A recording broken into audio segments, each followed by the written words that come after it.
Okay, for this project, I have this Bundt pan here, and I love the green color, and you probably can already guess what we're going to be doing with this. We're going to be making a pumpkin out of it. I've already scoped out the yard and found the perfect stem for our pumpkin. Now, I love this green, but I don't love how it's shiny. So we are going to be painting this, but what I want to do first, this is like a 60 grit sandpaper. I knew it was rough, but I weren't sure which one it was. So I'm just going to just kind of rough up this Bundt pan. And it is taking off more of that green finish paint. But I'm just going to rough it up, and then I have another color. We're going to be chalk painting this. Sort of just get it all in there. I'm not going to worry about the inside of it.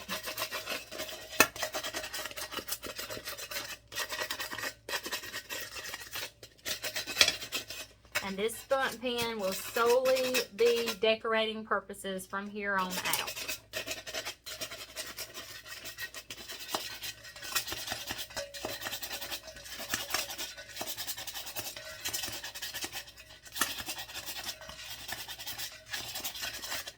Okay, so I just want to scuff that up. Then I'm just going to take and wipe it off. Okay, and get all those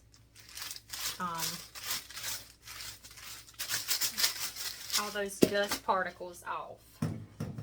Okay, now our next step is to grab our paint.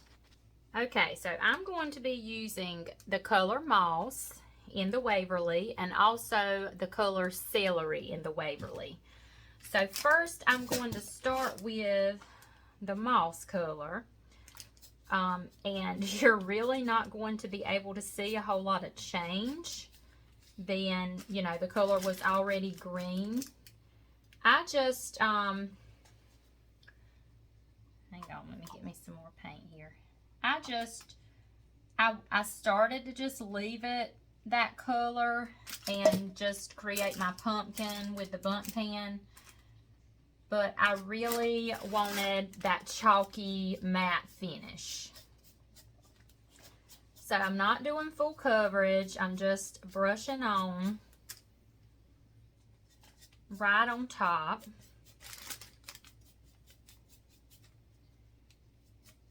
And the Moss is just a shade or two darker than the color Celery. So I love both of these colors so much from Waverly. I have been using them so much. I was using them a lot this summer, and I've even been loving them for my fall crafts as well. I've been loving green, shades of green anyway for a while.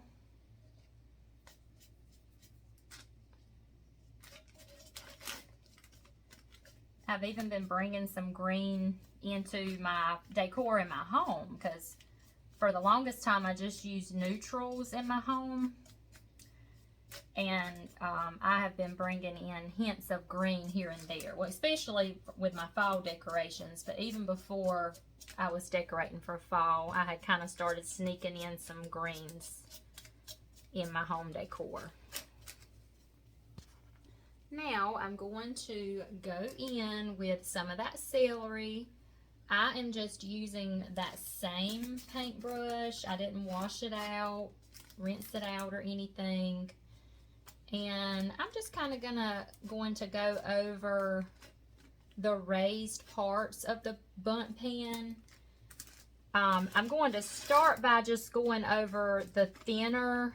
If you'll notice in the design of the pan, it's got like a wider, thicker section. And then it's got these little thinner sections. So I'm just painting over those thinner sections. No really specific way. I'm just kind of brushing and blending that lighter color in there.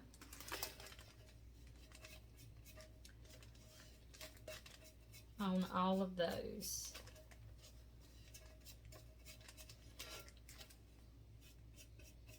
And I only had to do one coat of the moss because, good thing, you know, the green on the green, one coat was fine. It covered fine. And even if there was some of that color of the Bundt Pan poking through, it's not going to matter because it was green anyway.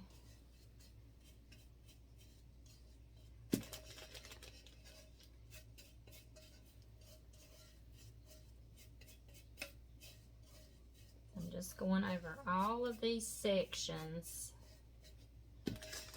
with celery.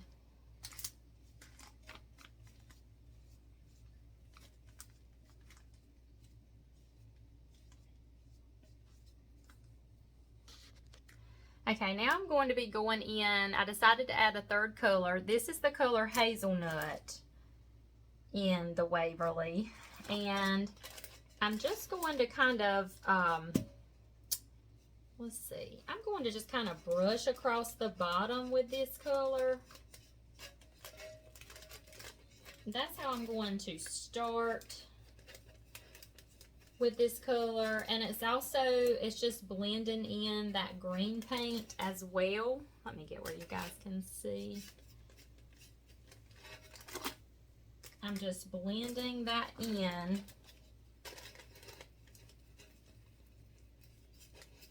around that bottom.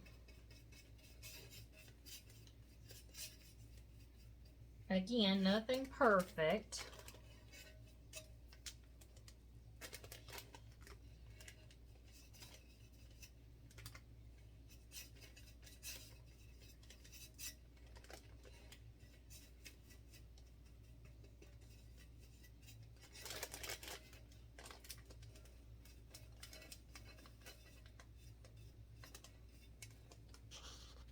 Okay, I had to get me some sort of surface to work on because my area, I was doing some arrangements earlier and I've just got stuff all over, and I'm just bad for working in a messy area because I just get so excited and I'm just ready to dive into my project, and a lot of times I'll forget to clean up. Okay, so now I'm going to take that same hazelnut. I know you're not going to see a lot of the top once we add our little stem and embellishments, but I'm going to just sort of come up and over just a tad with that hazelnut and just kind of blend that in. And this is going over the celery color. This is just blending in that celery color that we did, the lighter green.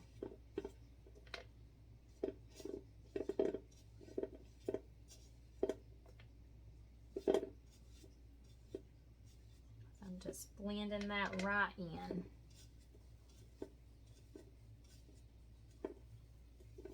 Okay, now I'm going to use my hair dryer just to blow dry this a bit, just to kind of see what I want to do next, what color I want to do next.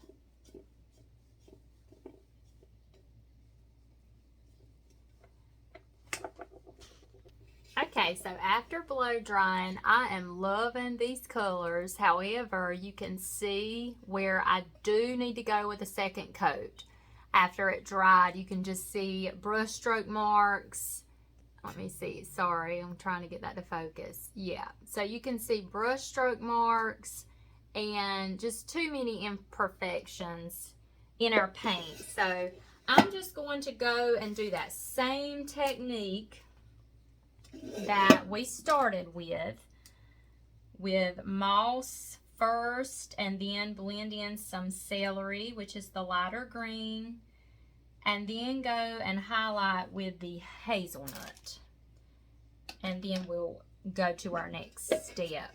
But I'm still going to have a little bit of hazelnut in my brush, but that's not going to matter with this blended paint technique. But I'm loving these colors together. I'm loving how they're blending together.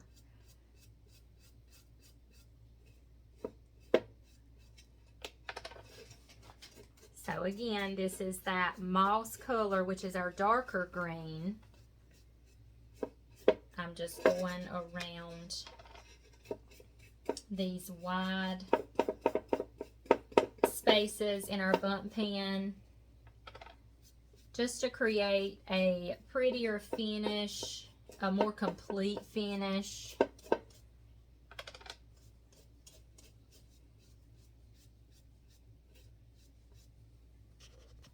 Okay, and after highlighting those thinner parts with the celery, now I'm going in again with the hazelnut, just like we did the first time. Just highlighting and blending that right into the celery. And I'm just going all the way. And that hazelnut is kind of like a orangey, brownish color. I really like this color for fall. It's just a real earthy tone, but it has an orange tint to it, especially with this green. I guess that makes it look, you know, more orangey.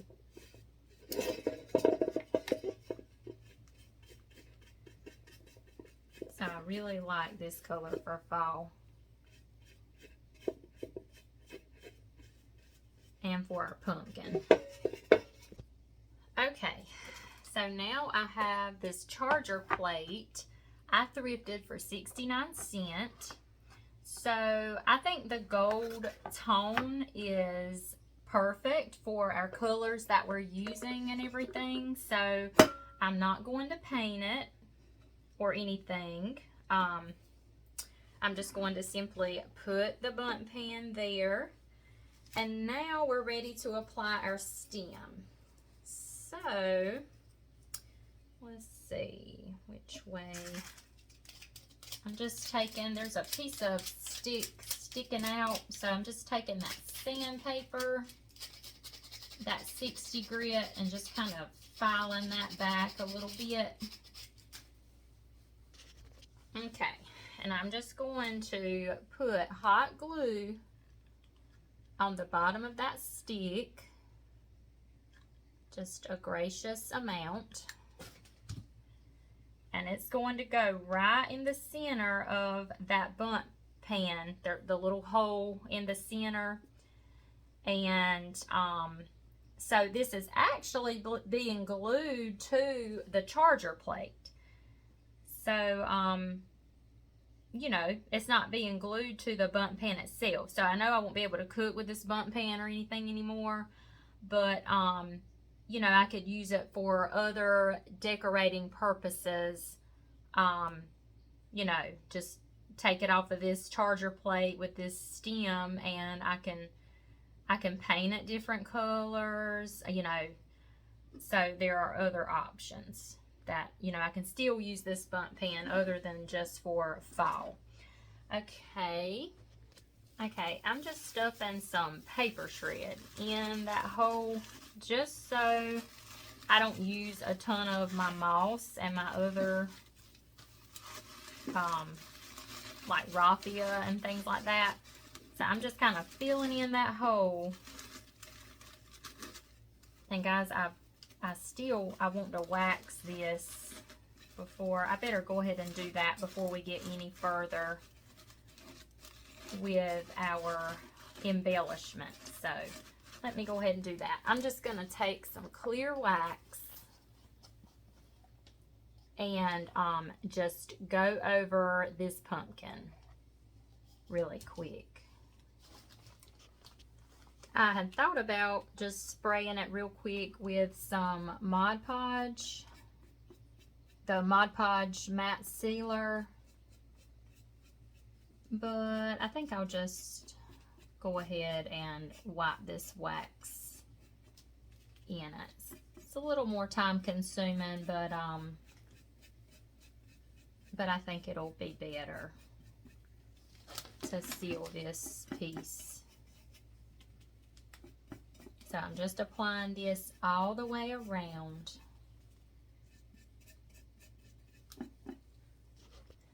All right, now I'm just gonna sort of squirt me some hot glue on that paper shred. Okay, and I'm going to add some moss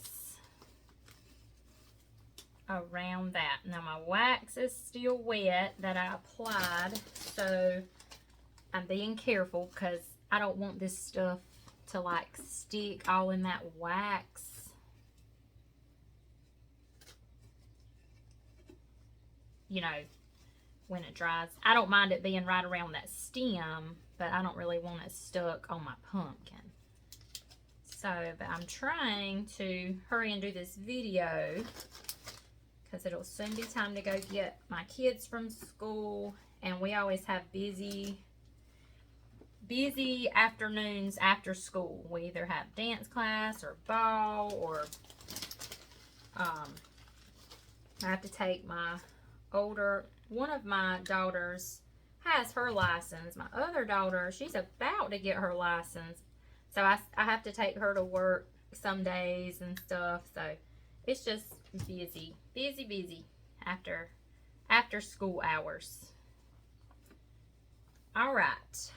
So, how cute is that, guys? Okay, I have these. These are like burlap material leaves that came on an arrangement that I had. So, I just cut those off. And I think I'm going to sort of hot glue them, you know, close by our stem somehow. We'll kind of glue them down. I don't want it looking too crazy, or you know, too big. I don't want the leaves to seem too big. But once this hot glue dries, I can kind of adjust those leaves a little bit more.